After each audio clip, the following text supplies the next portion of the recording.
The ballroom of a five-star hotel in Manhattan shimmered with elegance as over 200 of the most powerful figures in finance and business gathered beneath golden chandeliers. Waiters moved gracefully through the crowd with silver trays, soft jazz music floated through the air, and conversations about mergers, investments, and influence blended into a constant hum. It was the kind of event where appearances mattered as much as decisions, every suit tailored, every smile practiced, every word measured. Amid the sea of luxury stood a man who seemed out of place. Daniel walked in quietly, his posture relaxed, his expression calm. His suit was clean but simple, lacking the designer labels that defined most of the room. He didn't carry himself with arrogance or try to attract attention. Instead, he observed. His eyes moved across the room, taking in the environment, the people, the dynamics. To anyone watching, he looked like someone who had wandered into the wrong event, or perhaps a junior staff member sent to assist. A few guests noticed him but quickly dismissed him. Near the center of the room, a group of high-ranking executives laughed loudly, glasses of expensive wine in their hands. Their voices carried confidence mixed with entitlement. They spoke about the billion-dollar deal as if it already belonged to them, discussing future profits and influence without hesitation. One of them glanced toward Daniel and smirked. "Looks like they're letting anyone in tonight," he muttered, just loud enough for his group to hear. Another executive chuckled. "Probably catering staff, or someone's assistant who got lost." Daniel heard them, but his expression didn't change. He continued walking, unbothered on the surface, though fully aware of every word.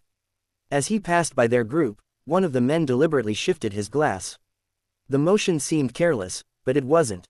A splash of deep red wine spilled directly onto Daniel's suit, staining the fabric across his chest. "Oh, my mistake," the man said, though his tone carried no sincerity. The group burst into quiet laughter. Daniel stopped for a moment, looking down at the stain. The rich red spread slowly across the fabric, impossible to ignore. For a brief second, the room felt still around him. Then, calmly, he reached for a napkin from a nearby table and began to blot the stain without a word. "Maybe next time, dress the part," another executive added with a smirk. A few nearby guests glanced over, some uncomfortable, others pretending not to notice. No one stepped in. In a room filled with power, silence often replaced courage. Daniel lifted his gaze, meeting the eyes of the man who had spilled the wine.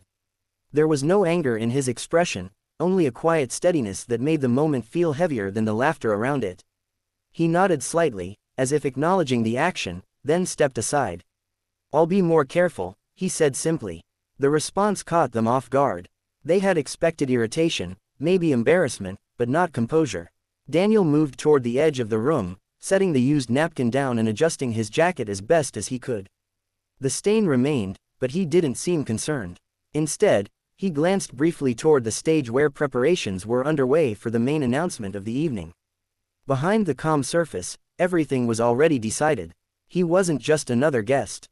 He wasn't staff, and he certainly wasn't insignificant. But no one in that moment understood that the man they had just humiliated held the power to shape the outcome of the very deal they were celebrating. The soft clinking of glasses gradually faded as the lights in the ballroom dimmed slightly, signaling the start of the evening's main announcement. Conversations slowed, and attention shifted toward the grand stage at the front of the room. A large screen behind it displayed the logo of the highly anticipated billion-dollar merger, glowing with promise and prestige. The CEO of the hosting company stepped forward, adjusting his cufflinks before taking the microphone with a confident smile. "Ladies and gentlemen," he began, his voice echoing smoothly across the hall, "tonight marks a defining moment. This partnership represents not just financial growth, but vision, trust, and the future of our industry."